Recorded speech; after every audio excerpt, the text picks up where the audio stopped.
Hello, and welcome to my first video blog.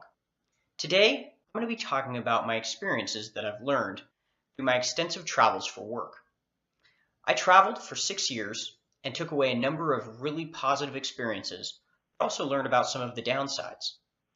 I'm going to be covering those here. One of the first downsides of traveling for work is the first year or the first period of time before you reach that airline's status level.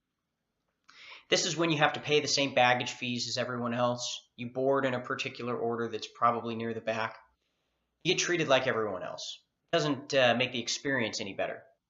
But then comes the trip when you've hit that first status tier level. There are a number of things that start to change.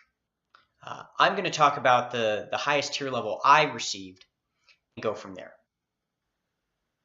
Booking is where you're going to start to see some of these new benefits. The best one that I found is that the seats that used to cost a little bit extra money are now coming at no extra charge. So to get a little bit more legroom, get a power outlet to charge your laptop or phone during the flight, which I found great, are coming at the same cost as a regular ticket, something that I found is a huge advantage. Next comes your arrival at the airport to check in. Rather than seeing the sea of people in the regular line, there's a special line that you get to get in, with usually only one or two other people there. That's a huge time savings that I really enjoyed. And you get your own attendant. So you go in, you can make changes, you can get your boarding pass, they take your bags. It was really a pleasant experience. Another one, once you're there, is that you don't have to pay for baggage fees. Something that I have a big issue with is paying for baggage fees in general, but one of the perks is that that's no longer an issue. After receiving your boarding pass and dropping off your bags, next up is going through security to get into the terminal. Another opportunity where there could be a sea of people that are waiting to get through. At a special access level or having TSA pre-check, this means that you're taking just a couple of minutes to go through, which is really quite an easy process. Now that you're through security, notice that process only took between 5 and 15 minutes.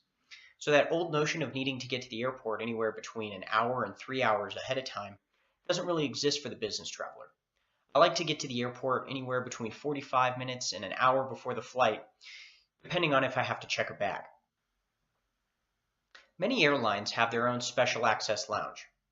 For the traveling that I've done in the past, it never seemed warranted to spend the money to get access to these lounges. Soon I'll be traveling a little bit more internationally, so I may rethink that decision. The first thing that I would do when I get to the gate is check the status board to see if I've been upgraded to first class. This to me was the best perk out of all of them.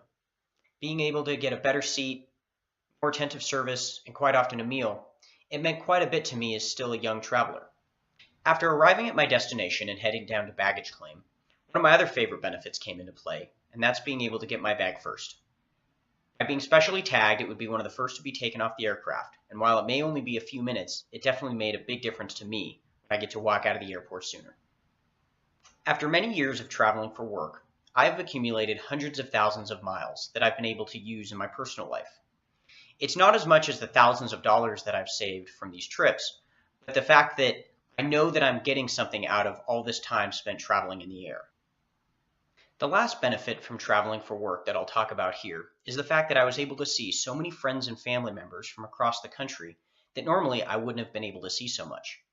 Now that I don't travel for work as much, it's definitely something that I miss. These were most of the benefits that I found from traveling for work. Getting a little bit better seat, saving some money, getting miles, getting to see friends. It all made a big difference. If there are things that you found that are benefits from traveling for work, please share them in a comment below.